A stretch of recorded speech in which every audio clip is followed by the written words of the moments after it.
Krishnam. Welcome to Love Means Cancer and Zenonco.io. Thank you for inviting me. So, this is a cancer healing journey talk where we invite speakers who have gone through the journey of cancer, maybe as patients, caregivers, or survivors, who inspire others going through a similar journey.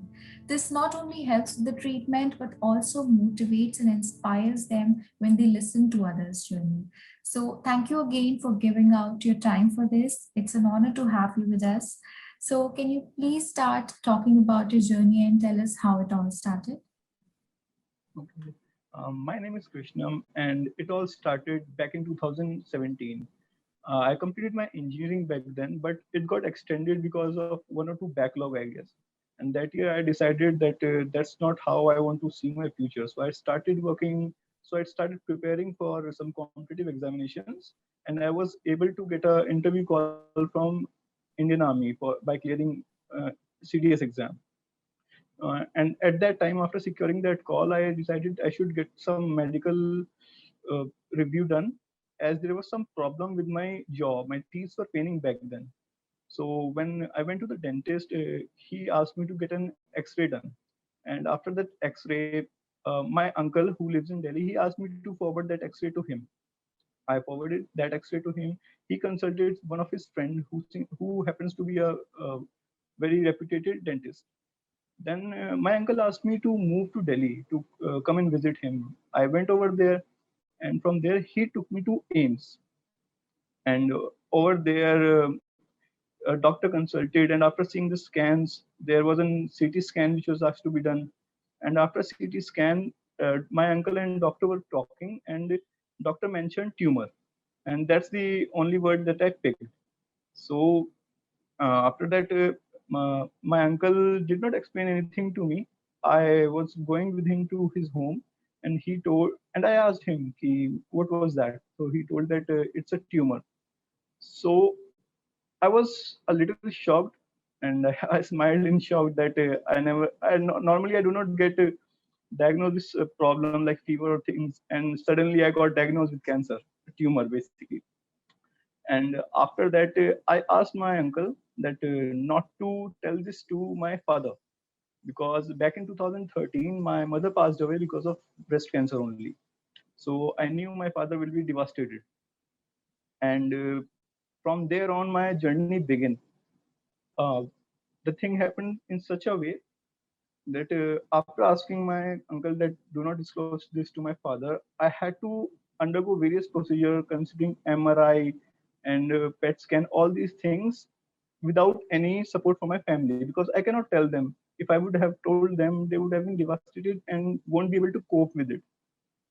So I still remember it was my biopsy day, and my father was with me, but he was just told that it's a simple medical procedure, nothing big.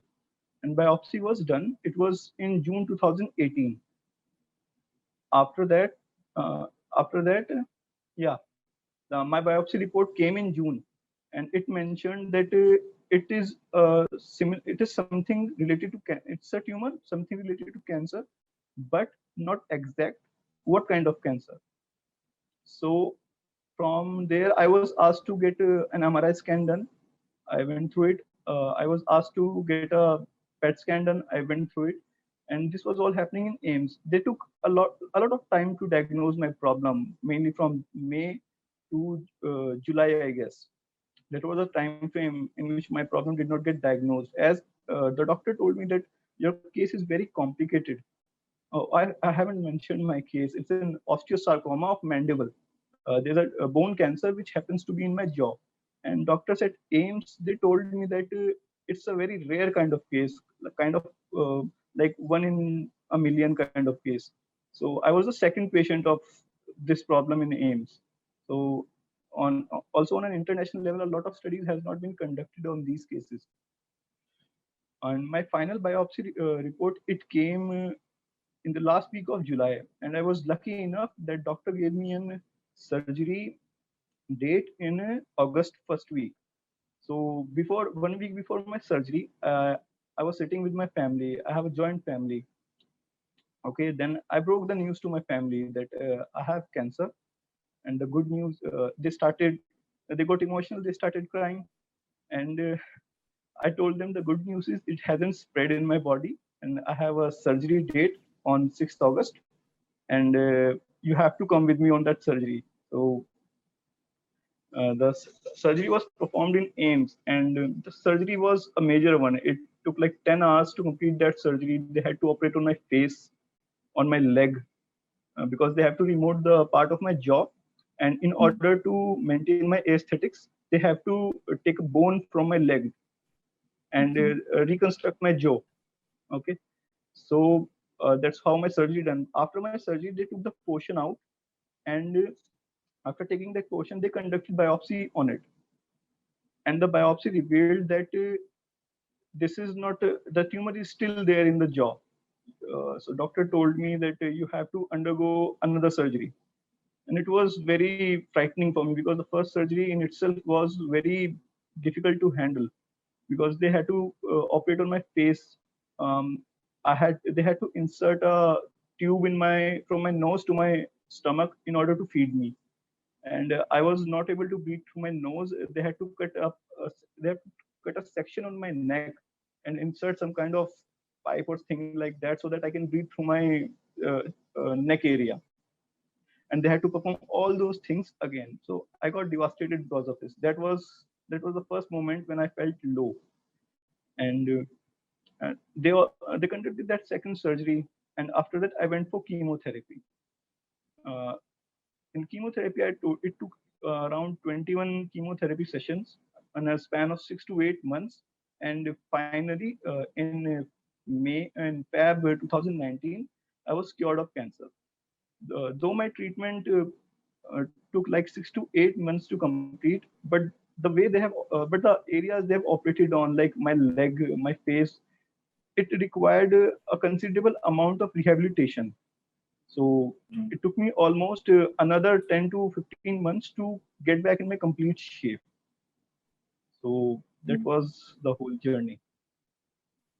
Yeah. So, as you told, it was a rare cancer type. So, when you got Yeah. to know about it, that there are not many studies and not many cases that have actually happened, then how exactly did you take that news, and did you study about it over the internet? How you took it? Yeah, actually, I studied about it a lot. I was talking to doctors in medical terms mostly, but I took it pretty well because the environment which I have been raised in, it has always been positive to take your adversaries head on. So I did not feel bad about that I got cancer and I won't be able to survive because I was sure that I will survive. And the underlying factor for this thing was because I knew that I haven't lived my life to my potential, and there's a lot that I have to achieve, and this won't be the end of it. Right. And That's actually a and one very, more, yeah. yeah, the only moment when I got disheartened was when doctor told me that the surgery which will be performing on you will take a part of your jaw and a bone from your leg. And when I asked them that the only possible future or profession I've seen myself is in defense forces, and doctor replied me, it won't be possible for you. That was the only time that I shed tears. I mean, it was very difficult for me because I haven't seen myself in any other profession, and suddenly doctor telling me you won't be able to do it. And it was my first SSB call in my life, and I was not able to even appear for it. So that was the most disheartening moment for me. Yeah, that sometimes things change because of uh, things that you have in life. So you had a very mild symptom of having pain in your teeth, but were there any other symptoms that you noticed, which you realized later that maybe that was denoting that you had cancer? Yeah, first symptoms were loosening of my teeth and a little bit of Mhm. foul smell coming from my mouth from that particular area. And after that, I noticed that a sudden kind of bump is developing on my jaw, and which I thought was not natural when you think about like you have some dental problems or cavity. that was the alarming point for me. So Okay. that's when I got triggered. Yeah. So, what was the total time that you had the treatment from the surgery to the chemotherapy? Okay, it was close to October, 6 months. 6 months. Six months, yeah. But then it took a lot of more time to Yeah, recover from it. yeah. The recovery was the main part because I always have been a very athletic kind of person in my life, doing physical fitness and all these things. So that phase was very difficult. To be honest, I did not face a lot of problems during my treatment as I was very positive. But my world, because at that time the only aim was that I have to overcome it. I have to be cured of it. But I haven't thought what will I do once I get cured of it. So that particular phase of my life, that was the struggle, to be honest. Yeah. So, after the surgery and chemotherapy, were there any side effects that you saw, and how did you tackle those side effects? Yeah, actually, there were certain side effects during my chemotherapy only. They were administering a chemo which goes by the name of carboplatin, Yeah. and it was causing tinnitus in my ears. A little bit of what is I can't explain it. Like someone honks behind you very Mm. in a very high pitch, and it kind of shakes you, right? Yeah. So that was a continuous voice which was ringing in one of my ear. So that was the side effect, and I told this. Basically, I thought that since I got operated on my face, this is something which is related to ENT. And for 1 or 2 cycle, I haven't disclosed it to my oncologist, thinking that this is something which I should be disclosing to the ENT specialist. But then I just mentioned to my oncologist that I'll be visiting ENT, and actually I have some issue with my hearing. Then he told me that that can be because of carboplatin drug which we are administrating on it. So at that point, I realized that if you have even a slightest of issue with your body during such a rigorous medical treatment, then you should tell this to your doctor immediately. You should not consider that this belongs to that particular department, so you should tell them only. Yeah. So, so at that time, it was kind of a danger for me, as it was leading to it would have led to hair loss, and I was developing swelling around my face, which was not normal. So doctors they changed those drugs, and that issue of tinnitus it reduced with time significantly. So it might be because there are different symptoms for different people, right? Yeah, yeah, absolutely.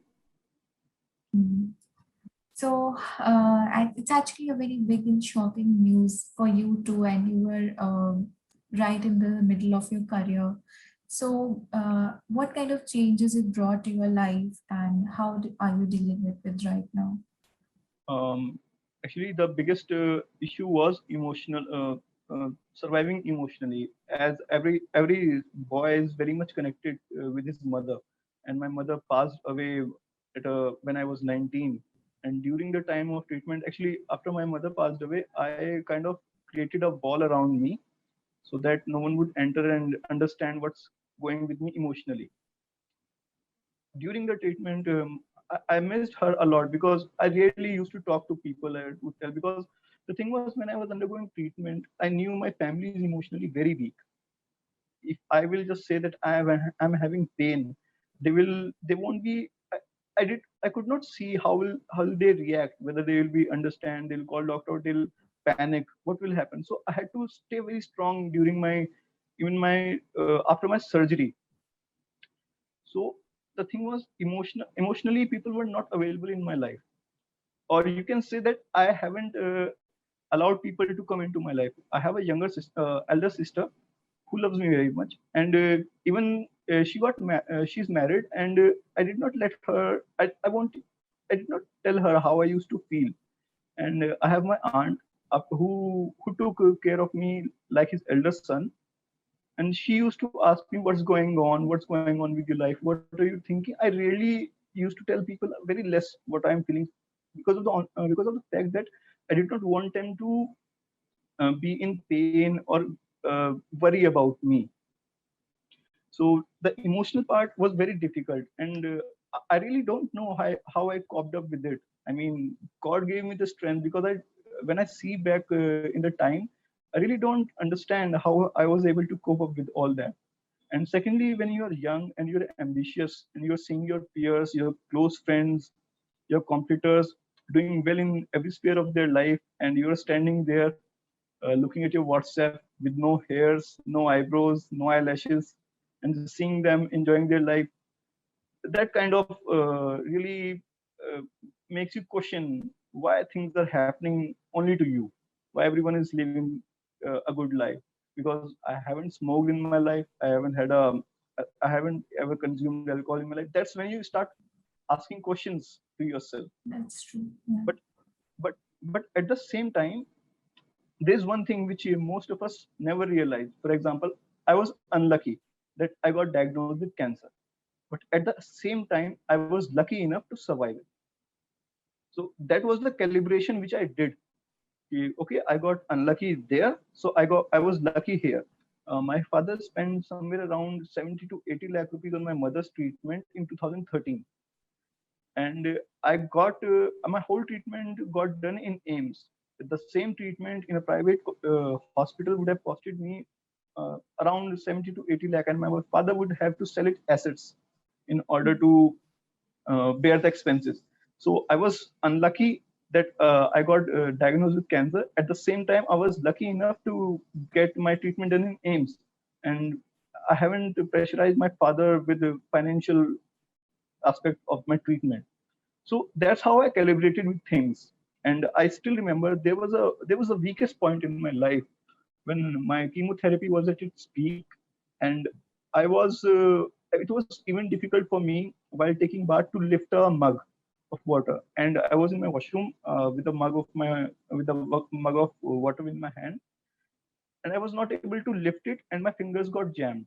I had to use my another hand in order to open my fingers, and that time I just promised myself कि I don't know how, I don't know when, but I am going to change everything. I don't have the I don't know what the plan is, but I'll change everything. So I just told myself कि you're gonna change it, you're gonna make out of it, and you're gonna make it big in your life. So I kept pushing myself कि you're going to do it, you are going to do it. That's how I was able to cope up with all of this. I never lost hope, to be honest. Yeah. Actually, what you just said, points like these are the, change everything. You can either go more low and get depressed Yeah, about those facts, or yeah, maybe you can just think that no, you have to change everything and be yeah. positive about it. And it's not only about yourself. You see, you're surrounded by people who are caregivers to you. Your one moment of weakness and their whole world will collapse. That's the fact. Yeah, yeah, You know? So I had to stay strong so that my father won't lose hope, my uncle won't lose hope, my aunt won't lose hope, and my sister won't lose hope. I have to stay strong in that time. So in yeah. order, I have to push myself, and I have to keep them strong. That's how I was able to survive it. And more or less, that's how everyone is able to survive these things. Yes. You see, in AIMS, I had a lot of revelations about my life, about how the world works and what is necessary in life and what is not. In AIMS, I used to go AIMS with a car, and I believe I was in that 0.1% privileged people who visit AIMS in their own car. Okay, because people over there are from very poor background. This It's a government hospital. Only those people go there who cannot afford the expense of a private hospital. So when you go AIMS, there is an underpass which connects AIMS and Safdarjung Hospital. uh, One trip to that underpass, and my whole perception about life changed. There was people when I was undergoing chemotherapy. There was a person who was getting chemo next to my bed. I had a lunch in which four boxes were there: one of fruit, one of chapati, rice, sweets, these things. And that guy, that poor chap, was eating peas so that he can get the strength to go through the chemo. these were the things which made me realize that how lucky I am that I can afford 3 meals a day, a roof over my head, and a warm blanket in winters. That's all. That's all which I cared for. After that, that's the minimum basic requirement of life. If you don't have these, only then you have the right to cry about these things in India. After that, everything will fall into their places if you work hard enough for those things. So these were the things which really made me humble in my life. Sometimes these experiences teach you a lot. These are the only experience which teaches us a lot. That's how I Yeah. believe things. So when you broke the news to your family, as you said that first you didn't have the courage to tell everything to them, and they had already gone through the loss of your mother. So how did they take this news, and how did you manage They everything took at it that very time? badly. They took it very badly. I still remember. Actually, I'm very close to my aunt. I Mm. specifically remember the look on her face. She was trying to put up a smile, and at the same time, tears were shedding her eyes. And I told her that I won't die. Believe me, I won't die. Everything is under control. That I just have to undergo a surgery. That's all. And they were hue and cry. My father and uncle, being Indian male, were not trying to disclose that their emotions are pouring out. They were Mm. quiet. My aunt was crying. Actually, my sister predicted this.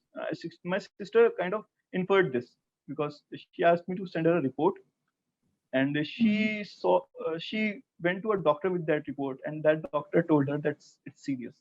So she kind of had an idea about these things, and she was confident enough that I'll make out of it. But my family, they took it really bad. And after my surgery, when I was in AIMS, I have to undergo the surgery. And when I came back from the ICU to normal ward, then I was sitting there. There was whole cuts from this area to this, and then complete leg. There was kind of like 200, 300 stitches on my body, and I mean, like whole of my face and whole of my left leg. It was operated and in bandages. So when my family first saw me, I still remember the look of on the face of my bua, my aunt. She came in thinking that seeing her smiling, I will feel happy. And she saw me, and she was like, she saw a ghost.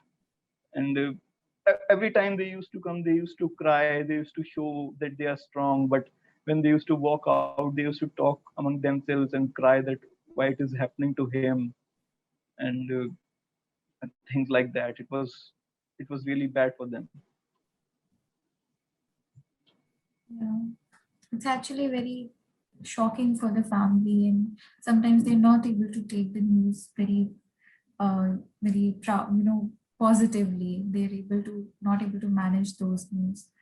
That's Yeah, true. that was the only reason, because I knew if I will tell them in the early stages, I want first to be confirmed that I will survive. That's why I haven't told them that I am undergoing MRI, PET scan, because PET scan is the main which tells whether it has spread to your body or not. So I wanted to be sure by myself that it haven't spread. When I was sure enough that yeah, I will definitely survive, then I told my family, because of the only reason. Once, if I've told them in the earlier stages that I have cancer, they would have just thought that I will meet the same fate which my mother did.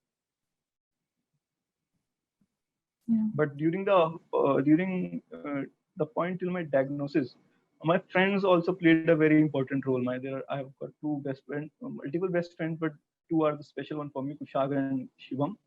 And I used to discuss my issues with them, that I'm having. I mean, like, I'm going for CT, I'm going for MRI, and it's really troublesome, things like that. They helped me a lot. I mean, you understand how friends are. They, Yeah. even if it's cancer, they won't treat it like cancer. They will like, ha, theek hai yaar, it's all right, you're gonna make it. So they And helped they me a lot too. always, yeah, and you get some Yeah, emotional support from them. yeah. Yeah. I mean, they can turn. Friends have this special ability to turn a very serious and grave situation into a mockery. So Yeah. that helped me a lot. Yes. So, how was your life when your mother had cancer? I'm sure you were quite young at that time, but is there anything that you have to share from that time when your mother was going through the same journey? Um, Not in particular, but it was just that it's difficult when you are young. Actually, the age of 18, 19, 20, these are the years when you are learning the emotional aspect of life. You are understanding what life really is, and at that time, you really need emotional support. And that stereotype that daughters are connected with their fathers and sons are connected with their mother. That stereotypes happens to be in my family.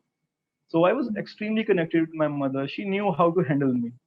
So it was difficult. My whole engineering, I was decent in studies, but after when I got enrolled in engineering, my grades downgraded, and then it was cancer and other aspects. So she played an important role, not by being here, but I used to have visions of her, and you can say that maybe I wanted those vision, or maybe it was her comforting me. So you were very close to your mother. Yeah, extremely.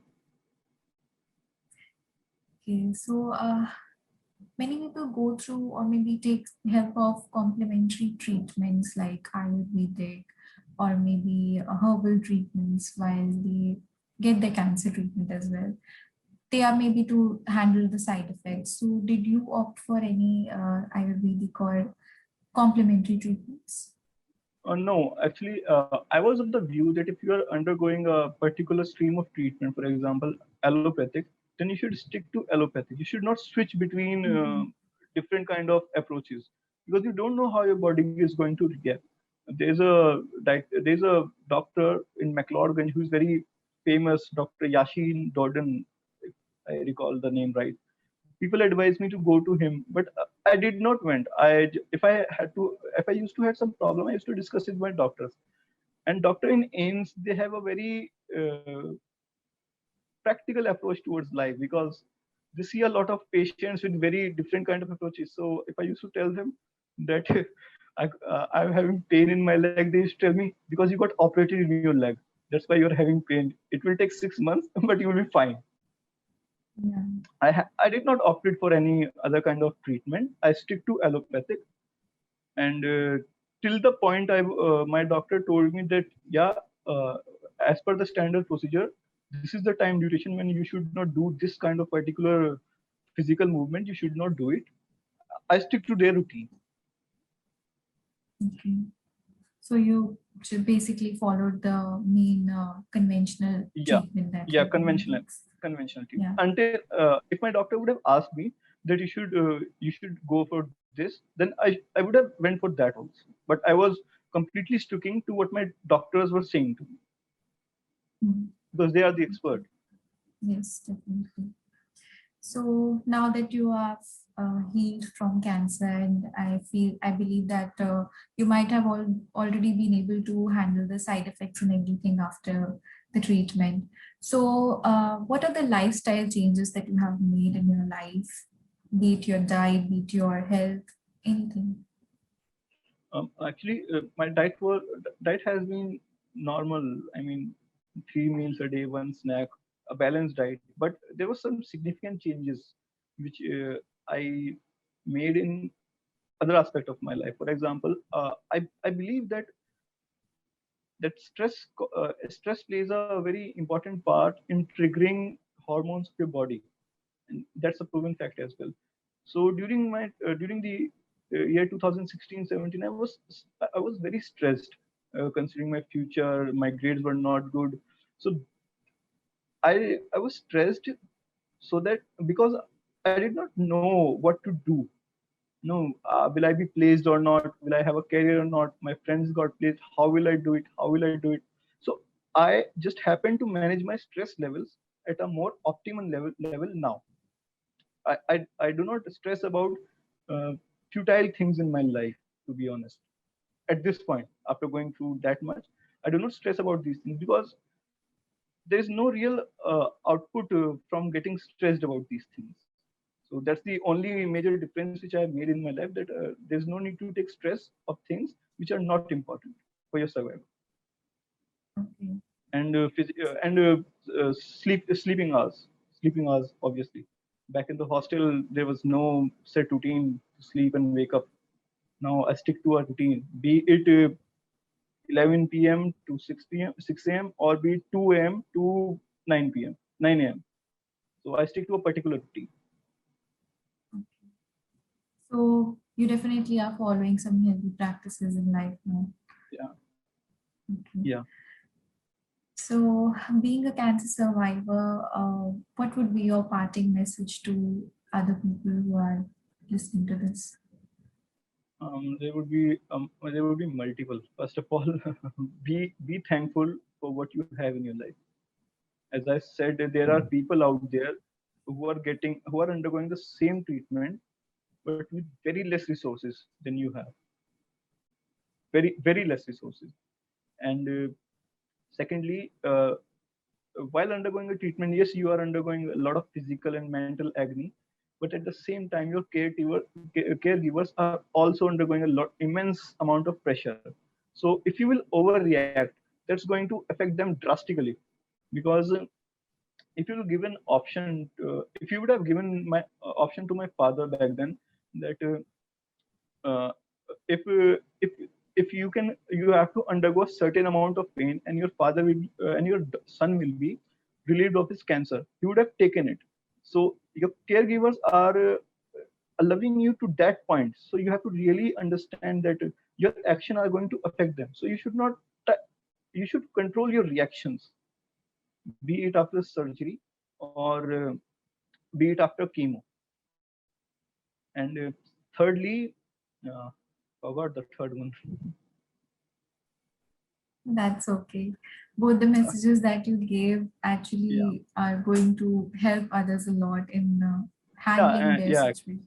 Yeah. yeah, one more thing. And if you're in a situation, then always think, like there's someone who is undergoing a situation worse than yours. I came to know about I was like I got cancer. I won't be able to join defense forces. I got operated in my face. My aesthetic of my face, the symmetry of my face got affected a little.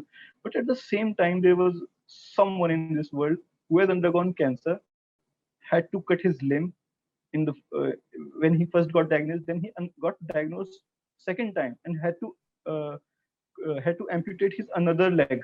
So you're still lucky than that, that you have your whole body intact. So be lucky, be happy Yeah. for what you have in your life. Thank you. That was actually a very positive message that you've given. And I think I'll thank you again because you have given us a lot of things to look upon and look at life in a different way. So thank you so much for giving out your time for this and joining me for this session. Yeah. And one more thing to the people who are who have cancer and are of young age, that I lost my mother when I was 19. Okay, I completed my engineering in 5 years. I had a interview call to make my dream of joining defense forces come true, but I lost my chance for my entire life. After that, I did not have a career plan. I was undergoing emotional turmoil. If I can make it, so can you. Because believe me, my situation was kind of unique in certain aspects. So if I can make out of it, so can other people as well. That's the thing which I want to tell them. It actually makes a lot of sense. And thank you for saying that. So thank you again for joining for the session. And Thank you for inviting me as well. I really appreciated your call because I really wanted to share these things, but I was not that's aware how to connect and which platform to use. And I was lucky enough to fill your form back in 2018 and receive a yeah. call now. Okay, so we're glad to actually have you here and you helped actually this is going to benefit a lot of people and inspire them in looking at it at a different way. So thank you again. Welcome.